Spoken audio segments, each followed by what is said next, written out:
Hello বন্ধুরা, কেমন আছো সবাই? অঙ্কিতাস লাইভ ব্লগে সবাইকে স্বাগতম। আশা করি সবাই ভালোই আছো। আমিও বেশ ভালো আছি, কিন্তু ছেলের শরীরটা একটু খারাপ, তো সেটা তোমাদের সাথে পরে আমি শেয়ার করছি। তো এখন বাজে সকাল 6:45। তো একটুখানি টিফিন বানাতে হবে ওদের জন্য, কারণ শুভ সকালবেলা ছেলেকে নিয়ে স্কুলে যায় যখন, কিছু খেয়ে যেতে পারে না। তো ওকে তো আলাদা করে রুটি তরকারি দেওয়া হয়, কিন্তু ওই গিয়ে খাওয়ার জন্য একটু আলাদা টিফিন বানিয়ে দিতে হয়। তো আমাকে বললো আজকে একটু শুকনো শুকনো করে ম্যাগি বানিয়ে দাও। তো যাই হোক, এই যে ডিম দিয়ে একটু পেঁয়াজ টমেটো দিয়ে একটু সুন্দর করে ম্যাগি বানিয়ে দিচ্ছি ওদেরকে। তো ছেলেও একটু টিফিন নিয়ে যেতে পারবে। তো তারপরে দেখলাম না, ছেলেকে টিফিনে দেবো না, খেয়ে যাক, খেয়ে গেলে অনেক কিছুক্ষণ থাকবে পেটে। তো এই যে রেডি করে দিয়েছি বাবা ছেলের জন্য। তো এখানে তো খাওয়া দাওয়ার পর্ব চলবে, এরপরে ওদের টিফিনের পালা। তো এই ফাঁকে আমি তাড়াতাড়ি করে ছেলের টিফিনটা গুছিয়ে নিয়েছি। আজ একটু ওকে আলু ভাজা দিয়ে আর একটু সস দিয়ে রুটি দিয়ে দিয়েছি, আর একটু চিপস টাইপের দিয়েছি, একটু ফ্রুটস দিয়েছি, এদিকে শুভকে আলু পোস্ত ভাজা রুটি দিয়েছি। বাবাইয়ের জলও রেডি। তো শুভ তো বাবাইকে নিয়ে চলে যায়, একটা টাইম পরে যখন আমাকে আনতে যেতে হয় আমি এইভাবে যাই বাবাইকে আনতে। যা ভীষণ রোদ না, সত্যি পারা যায় না। তো আজকে ছিল বাবাইদের স্কুলে রেড ডে সেলিব্রেশন। তো ওই জন্য সব বাচ্চাদের আজকে লাল ড্রেস পরে পাঠাতে বলেছিল। একজন একজন করে বেরোচ্ছে পরপর করে। তো সেরমভাবে তো ভিডিও করা যায় না, আমি একটু লুকিয়ে লুকিয়ে এই ভিডিওটা করেছিলাম, কারণ ওর মুখটা শুধু দেখবেন। তো এই দেখো, সবার শেষে এই যে প্রথম যে রয়েছে তার পেছনে বাবাই দাঁড়িয়ে আছে, হাতে ওর স্কট কার্ড নিয়ে ও দাঁড়িয়ে রয়েছে ওখানে। এবার ও প্রথমে না বুঝতে পারছিল না, এরপরে যেই দেখতে পেয়েছে আমি, এবার একটা মুচকি হাসি দিয়ে দিলাম। তো যাই হোক, ওখানে তো কতক্ষণ দাঁড়িয়ে টাড়িয়ে ছিলাম। তো ওখানে না অনেকবার চেষ্টা করেছে ওদের একটু ফটো তোলার। সব কটা বাচ্চা এত শান্ত, কেউই ফটো তুলতে দেয় না। এই দেখো, স্কুলে পাঠাই একরকম, আসে একরকম। তো আজ স্কুলের রেড ডে সেলিব্রেশনের জন্য এই যে রেড হার্টটা বানাতে হয়েছে। তো ওরা এখানে এগুলো বানিয়েছে, মিসরাই করে, তো ওরা সাথে সাথে পেস্টিং করা বা কালার করা এগুলো ওরা করে। তো এদিকে গরমে জোজোর অবস্থা, কি না জানলা দিয়ে একটা পাখি এসে বসেছে, তো কেন এসেছে।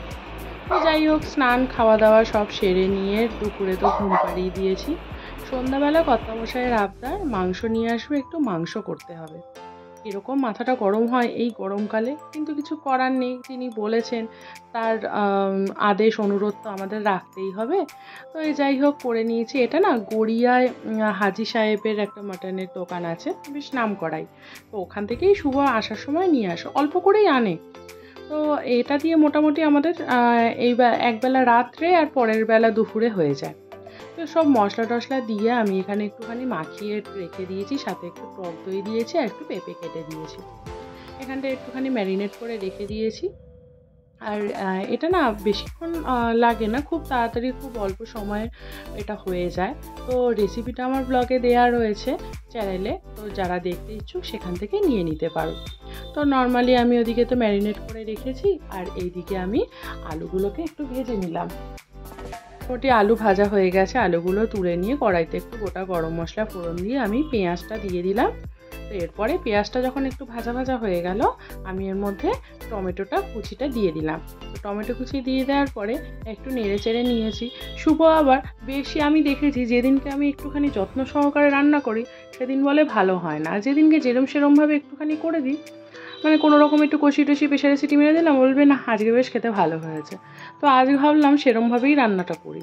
তো যাই হোক, আগে তো মশলা মিশিয়ে রেখেছি, এখানে আমি অল্প অল্প করে একটু নুন, একটু জিরের গুঁড়ো, একটু হলুদ, একটু লঙ্কার গুঁড়ো, আর তার সাথে সামান্য পরিমাণ চিনি একটু কালারের জন্য আমি এখানে অ্যাড করে নেব।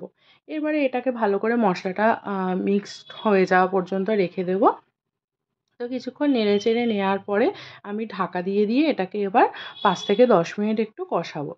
তো দেখো, দেখে বুঝতেই পারছো মোটামুটি কিছুটা পরিমাণ মাংসটা কষে এসেছে, হালকা হালকা তেল ছেড়ে আসছে। তো এটাকে আবার আমি একটুখানি নেড়ে চেড়ে নিলাম। এরপরে এটাকে এবার প্রেসারে দেওয়ার পালা। তো আর বেশি দেরি করলাম না, প্রেসারে দিয়ে আমি কিছুটা সিটি মেরে নিয়ে তারপরে আবার আমি মোটামুটি 5 থেকে 6টা সিটি মেরে নিয়েছি।